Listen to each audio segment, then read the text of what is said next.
Dear students, BSc second year के सभी students जो फिजिकल केमिस्ट्री का टॉपिक फर्स्ट पढ़ रहे हैं, आज इस टॉपिक में हम डिस्कस करने जा रहे हैं हीट कैपेसिटी, ऊष्माधारिता। ऊष्माधारिता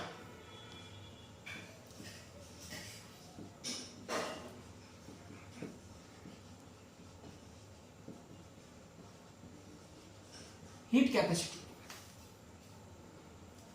इसको हम सी से रिप्रेजेंट करते हैं बच्चों, कैपिटल सी से। कैपिटल सी से एक तरह से ये भी एक ऊष्मा का रूप होता है। ऊष्माधारिता भी एक ऊष्मा का रूप है। हम इसको किस तरीके से परिभाषित कर सकते हैं, समझिए बच्चों। हीट कैपेसिटी, ऊष्माधारिता को हम परिभाषित इस प्रकार से कर सकते हैं कि किसी तंत्र के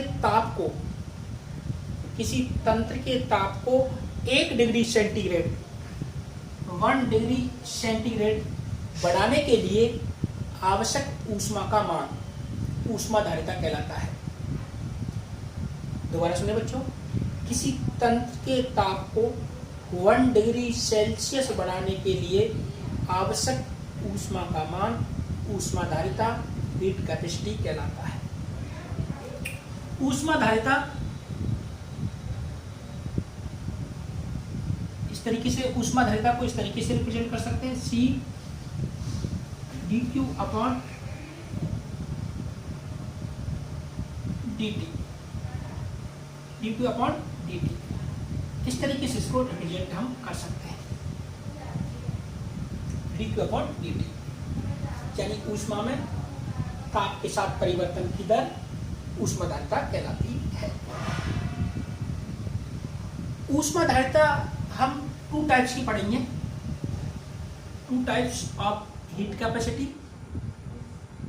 पहली हमारे पास में एट कांस्टेंट वॉल्यूम, स्थिर आयतन पर, और दूसरी है हमारे पास में स्थिर दाब पर।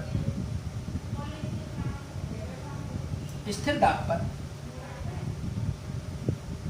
स्थिर आयतन पर ऊष्माधारिता में जो कांस्टेंट रहता है वो वॉल्यूम रहता है। यानी हम ये कह सकते हैं कि किसी तंत्र का ताप स्थिर आयतन पर 1 डिग्री सेंटीग्रेड बढ़ाने के लिए आवश्यक ऊष्मा का मान, स्थिर आयतन पर ऊष्माधारिता Cv, इसको Cv से रिप्रेजेंट करते हैं बच्चों। किससे रिप्रेजेंट करते हैं? Cv से। हम इसको जो mathematical formula del E upon del T constant volume, del E upon del T constant volume, स्थिर आयतन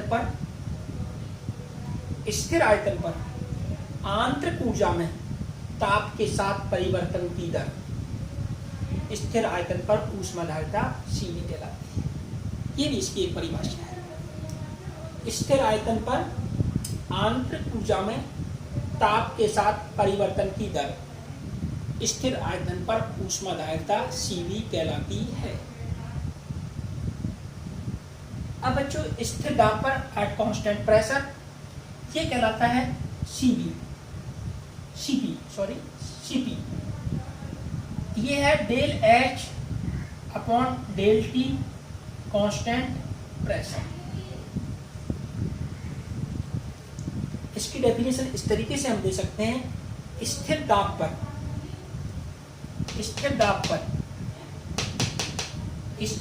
पर एंथैल्पी में ताप के साथ परिवर्तन की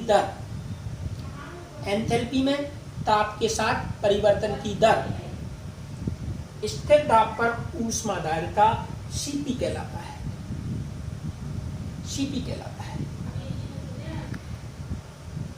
अब हम देखते हैं बच्चों, हमारे पास में Cv हो गया, Cp हो गया।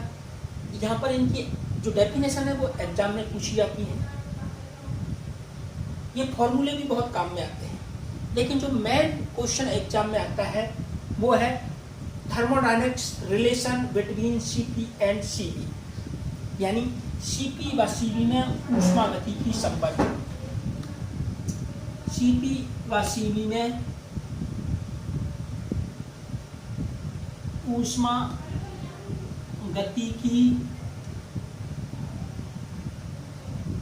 संबंध,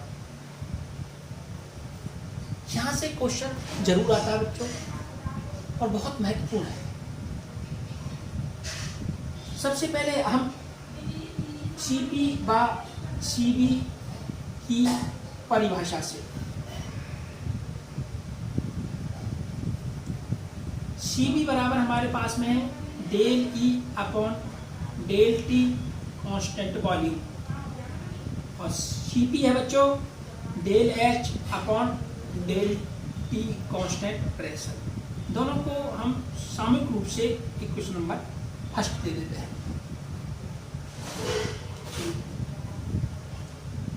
ये हम बच्चों ऊपर भी पढ़ चुके हैं, और हम जब इसका डेरिवेशन कर रहे हैं relation between Cp and Cv का, Cp एंड Cv का हम डेरिवेशन कर रहे हैं, तो हमको ये पता होना चाहिए कि इनमें बड़ी वैल्यू यानी लार्ज वैल्यू किसकी है और स्मॉल वैल्यू किसकी है। मैं बता देता हूँ बच्चों पहले ही कि Cp का मान अधिक होता है और Cv का मान कम होता है। दोबारा समझें, Cp का मान अधिक है, Cv का मान कम है। क्यों कम है, क्यों अधिक है, हम इस तरीके समझ सकते हैं कि स्थिर आयतन पर पारिपार्श्विक से ली गई ऊष्मा, स्थिर आयतन पर पारिपार्श्विक से ली गई ऊष्मा तंत्र का केवल ताप बढ़ाने में प्रयुक्त होती है।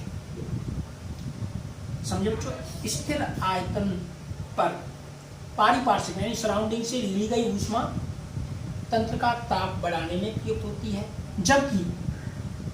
जबकि स्थिर दाब पर पारिपार्श्विक से ली गई ऊष्मा तंत्र के ताप बढ़ाने के साथ साथ प्रसार कार्य में भी प्रयुक्त होती है, एक्सपेंशन वर्क में भी प्रयुक्त होती है।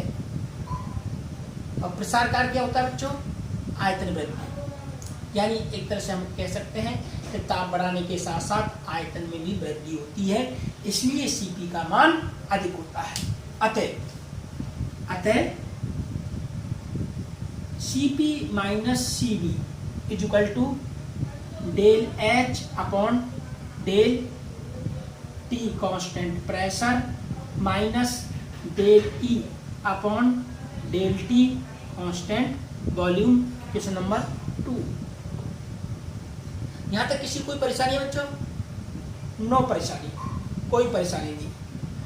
अब हम लेते हैं बच्चों एंथैल्पी की परिभाषा से। एंथैल्पी की परिभाषा से हमने पिछली ही क्लास में पढ़ा है बच्चों। एंथैल्पी की परिभाषा से H बराबर E प्लस PV, हमने पिछली क्लास में देखा है। H बराबर E plus PV। Equation number 3, समीकरण 3 को स्थिर दाब पर, बच्चों ऊपर देखें, समीकरण 3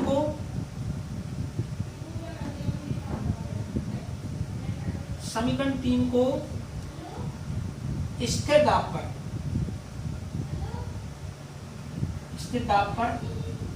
T के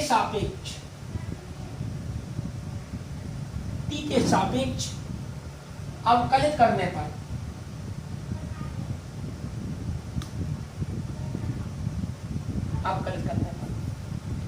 तो देखिए बच्चों, H का अवकलन del H upon del T constant pressure बराबर E का del E upon del T constant pressure. अब बच्चों हमारे पास में स्थिर दाब है तो P को हम बाहर रखेंगे प्लस और del B upon del T constant pressure. Equation number 4। हमने बच्चों एंथैल्पी की परिभाषा से जो समीकरण आई थी उसका हमने differentiation at constant pressure with respect to temperature, यानी स्थिर दाब पर T के सापेक्ष अवकलन कर दिया तो समीकरण 4 हमको ऑब्टेन होती है, प्राप्त होती है। Del H upon del T constant pressure का मान समीकरण 2 में रखने पर del H upon del T constant pressure का मान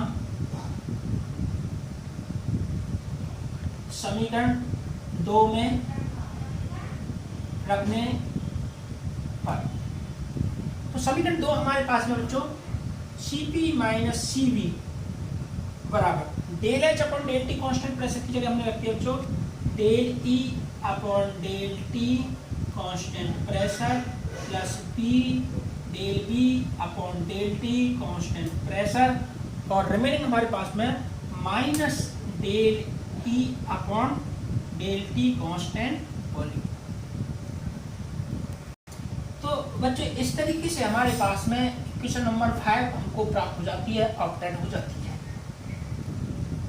अब स्थिर दाब पर आंतरिक ऊर्जा हमको कंडीशन अप्लाई करनी है बच्चों, स्थिर दाब पर कांस्टेंट प्रेशर पर आंतरिक ऊर्जा आयतन और ताप का फलन होती है।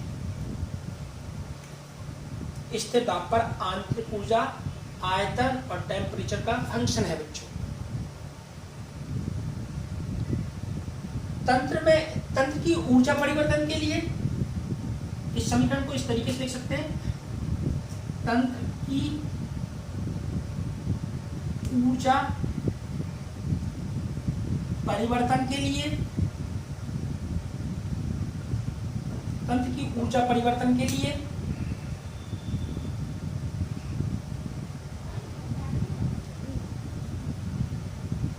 तंत्र की ऊर्जा परिवर्तन के लिए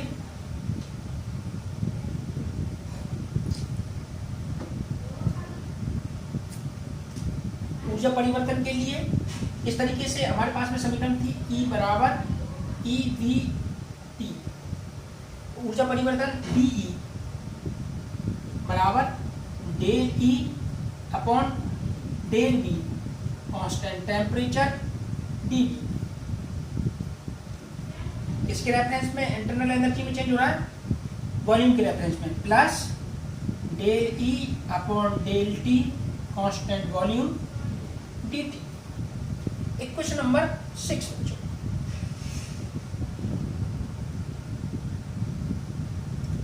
अब हम समीकरण 6 में दोनों ओर dt का भाग देकर, समीकरण 6 में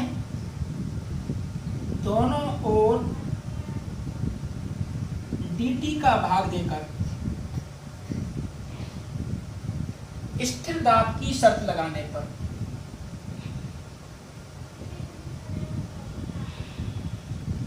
स्थिर दाब की शर्त लगाने पर,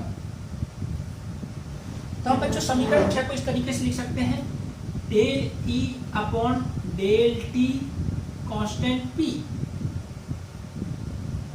और बच्चों हमारे पास में इधर ये एज इट इज है del E upon del V constant temperature और del B upon del T constant pressure plus del E upon del T constant volume, और डी टी से डी टी बच्चों ये कैंसिल हो जाएगा। Equation number 7।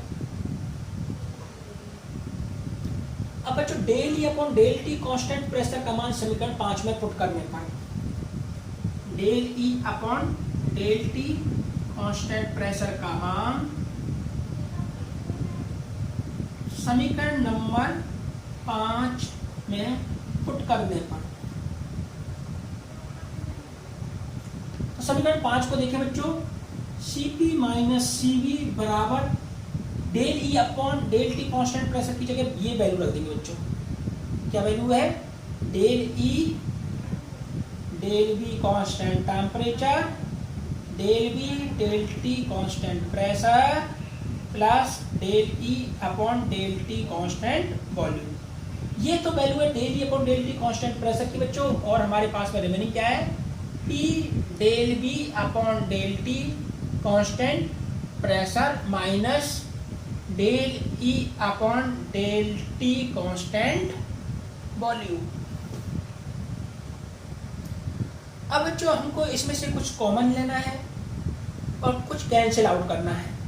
तो सबसे पहले देखिए बच्चों, del E upon del T constant volume और डेल ई अपॉन, तो बच्चों हमारे पास में ये क्वेश्चन आई है, इसमें कुछ कैंसिल होंगे, कुछ हम कॉमन ले लेंगे। Del E upon del T constant volume minus का और del E upon del T constant volume plus का, तो कैंसिल आउट हो जाएंगे। अब हमारे पास में बचता है बच्चों del E del V constant temperature और एक del V del T constant pressure. तो इसमें del V del T constant pressure, ये भी कॉमन है। हम इसको इस तरीके से लिख सकते हैं C P minus C V, C P minus C V. बच्चों अगर इसको कॉमन ले लेते हैं हम, यहाँ पर देख लीजिए del B upon del T constant pressure को हमने कॉमन ले लिया, तो इधर तो प्लस का क्या बचा बच्चों, पी प्लस, और इधर हमारे पास में बचा बच्चों del E upon del V constant temperature. ये हमारे पास में इक्वेशन नंबर 8 आई है बच्चों, इक्वेशन 8। इस सीपी और सीवी के रिलेशन का जो आगे आने वाला है उसको हम नेक्स्ट क्लास में पढ़ेंगे, समझेंगे, एक्सप्लेन करेंगे। ओके बच्चों, थैंक यू, धन्यवाद।